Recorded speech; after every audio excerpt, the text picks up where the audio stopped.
Hai, assalamualaikum warahmatullahi wabarakatuh. Kembali dengan wajah yang tidak asing lagi di dunia permagotan. Siapa lagi kalau bukan? Iya, bukan saya. Apa kabar semuanya? Baik ya? Pasti baik dong. Karena kan udah nggak urus magot lagi, udah pensiun kan. Jadi video kali ini saya apa ya, 10 dari 7 dari 10 pembudidaya maggot itu bangkrut. Kenapa bisa saya katakan begitu? Di sini tapi di Tasik. Mungkin kalau teman-teman yang dari daerah lain, saya rasa semuanya berhasil. Kalau di sini 7 dari 10 pembudidaya itu berhenti dengan berbagai macam alasan. Ada faktor lingkungan, terus tidak bisa memasarkan. Nah, kendala-kendalanya banyak. Jadi maggot itu tidak semudah apa yang dikatakan para pembudidaya. Apalagi pembudidaya YouTube ya guys. Oh, berarti yang dikatakan Pak Erwin itu sebenarnya bukan pembudidaya maggot, pembudidaya AdSense. Nah, gitu. Termasuk kita. Kenapa bikin video ini? Sebenarnya bukan untuk merusak melemahkan semangat atau melemahkan semangat teman-teman ya yang baru budidaya maggot. Justru seharusnya karena video ini teman-teman yang baru mau terjun atau yang sudah terjun menghadapi kendala-kendala, simak video ini sampai selesai. Jadi banyak sekali permasalahan di budidaya maggot yang harus kita hadapi dikala kita sudah beranjak ke fase ke tahap volume yang lebih besar. Kenapa bisa saya katakan begitu? Satu, misalkan kita di fase start awal nih, pemancingan sukses sampai budidaya 1 kilo 2 kilo sukses tanpa ada kendala, karena pakan masih sedikit, belum berjibaku dengan dunia persampahan yang lebih besar gitu kan. Belum ada dukungan dari pemerintah, dari modal, dari lingkungan, dari keluarga juga, itu termasuk. Karena pengalaman saya ketika pas pulang sama istri, pas salam itu tangan itu dicium, ini udah mandi belum katanya, seperti itu. Itu dari keluarga. Kemudian dari lingkungan, ini bau apa sih gitu kan, di sekitar area kandang gitu. Jadi sebaiknya teman-teman yang budidaya maggot itu harus pertama memilih tempat atau lokasi budidaya mau di mana. Usahakan dari jauh dari keluarga.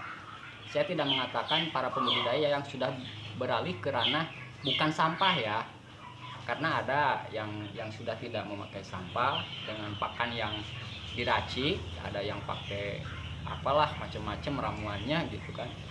Tidak perlu saya sebutkan, teman-teman sudah tahu. Mungkin itu peternak yang mempunyai modal yang cukup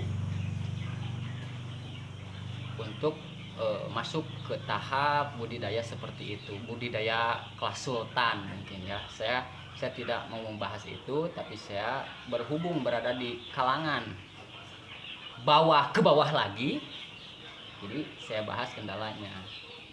Otomatis kan kita berpikir bahwa budidaya maggot itu mudah, murah, hanya dengan memancing pakai dendak itu bisa hasil puluhan juta dengan Royco gitu kan, gampang. Emang betul berhasil, pasti berhasil. Jangankan pakai Royco, pakai Rinso aja berhasil. Coba aja kalian masukin Rinso, direndam Rinso, tapi pakai salak 2 ember, Rinsonya 1, pasti baunya lebih dominan salak, pasti datang BSF tuh. Jadi kan ya sebijaksana mungkin kita untuk memulai budidaya maggot supaya tidak menemui masalah di depan ya. Jangan sampai sudah keluar modal puluhan juta bahkan ratusan juta, kita baru sadar oh ternyata ini bukan bisnis. Tuh ada ketentuan-ketentuan yang lebih efisien itu seperti apa supaya kita bisa menjalankannya. Jarang-jarang yang hanya fokus budidaya maggot saja itu berhasil dengan mudah gitu. Kecuali didukung dengan banyak pihak, misalkan dari pihak apa namanya DLH ya atau lingkungan hidup yang pemerintah dinas terkait yang terkait mengurusi sampah mendukung sepenuhnya terhadap budidaya kita dengan menyediakan lahan atau memberikan suplai sampah full tanpa harus kita pilih lagi, itu mungkin bisa. Kalau sistem jemput bola juga bisa, karena banyak yang sistem jemput bola. Tapi ya kita harus lihat dulu, tetap namanya sampah itu bau. Maggot itu menyelesaikan baunya. Jadi sebelum dimulai dimakan sama maggot, sampah itu pasti bau. Di perjalanan itu sebelum dimakan tuh maggot itu kan melewati tetangga, melewati siapa gitu kan. Itulah yang harus kita antisipasi di saat kita berbudidaya maggot. Apalagi tambahin dong. Kendala yang berikutnya, kalau sudah besar itu otomatis akan kekurangan sampah. Oh betul. Kekurangan bahan pasokan. Betul. Seperti yang saya alami dulu, saya sampai bawa mobil ke pasar induk, semalam itu dapat 15 karung, 17 karung. Ya. Akhirnya capek. Apalagi kalau dibopong, dipanggul. Itu pakai mobil, dijemput, sistem jemput, pengalaman sistem jemput, dan modal mobil, jarak tempuh yang jauh, banyak pokoknya. Seperti dari ada nih satu dulu, kalau teman-teman masih ingat ya, di tahun 2019 pas kita baru mulai ya, ada RMC. Halo Kang Oce. RMC itu sudah besar di lingkungan Tasikmalaya Ciamis gitu. Cuman kendalanya itu beliau berbudidaya di halaman rumah.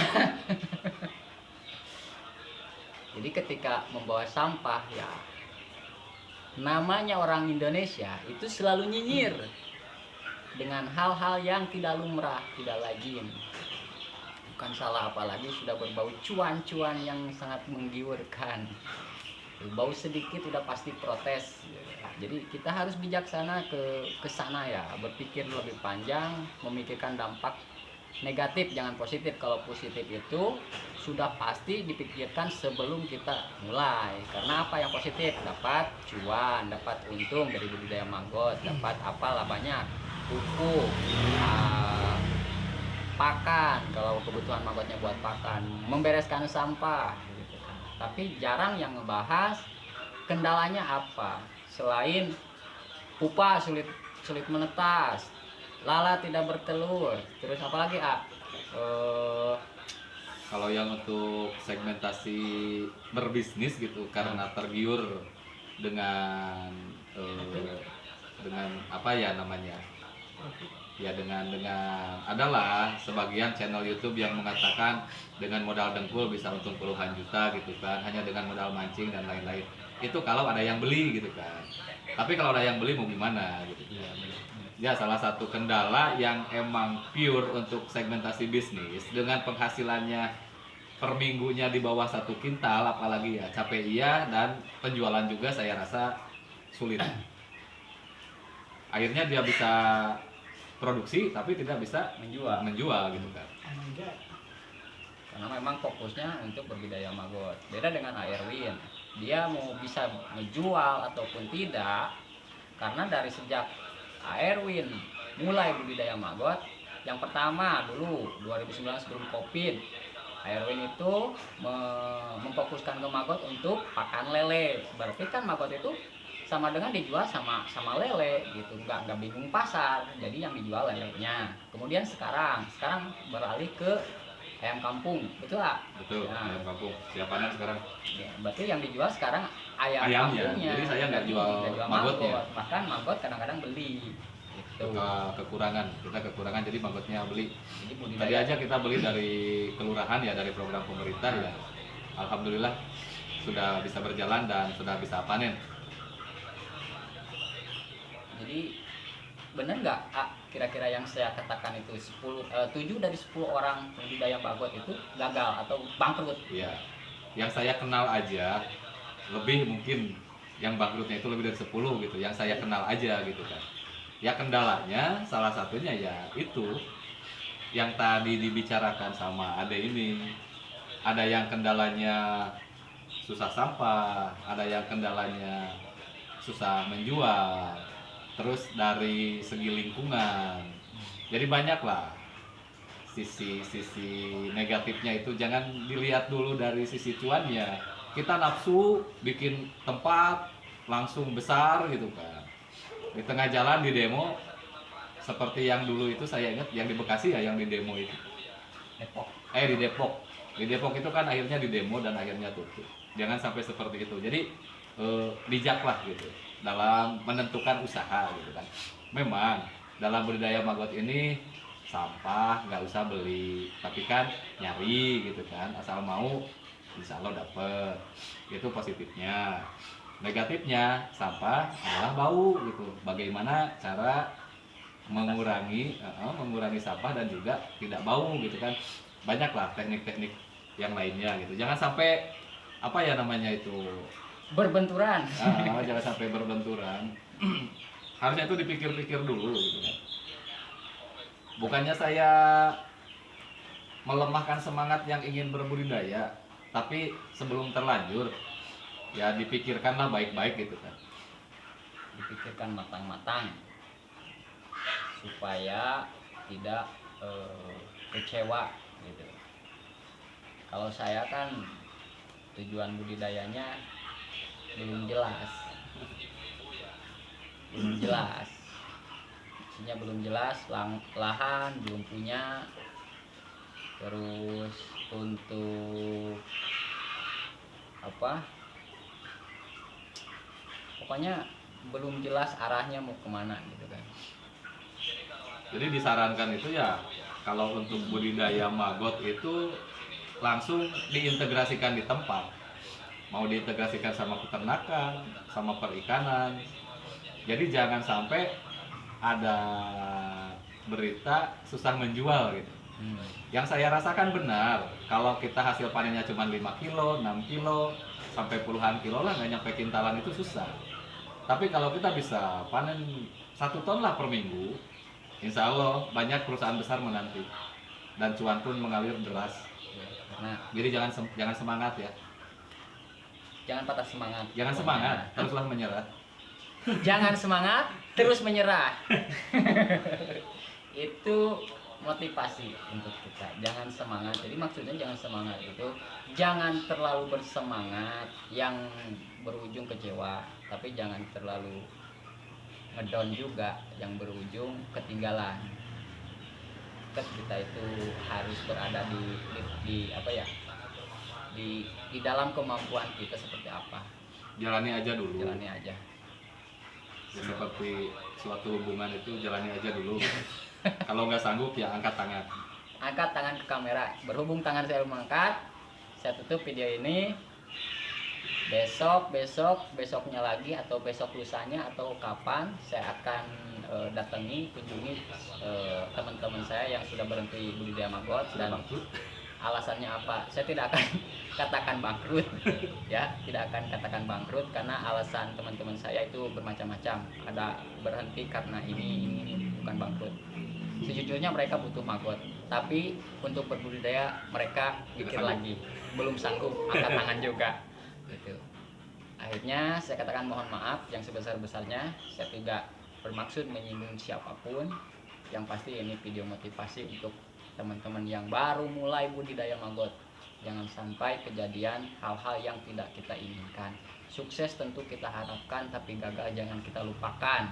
Karena yang harus kita pelajari dari sebuah bisnis adalah bukan keuntungan, jadi kerugian, supaya bisa apa ya? Bisa mendapatkan keuntungan yang Bisa lebih. mengatasi kerugian seperti itu. Jadi akhirnya untung. Itu pun saya dapatkan dari para pengusaha, bukan saya ya yang katakan. Wassalamualaikum warahmatullahi wabarakatuh. Makasih Ewin. Sama-sama.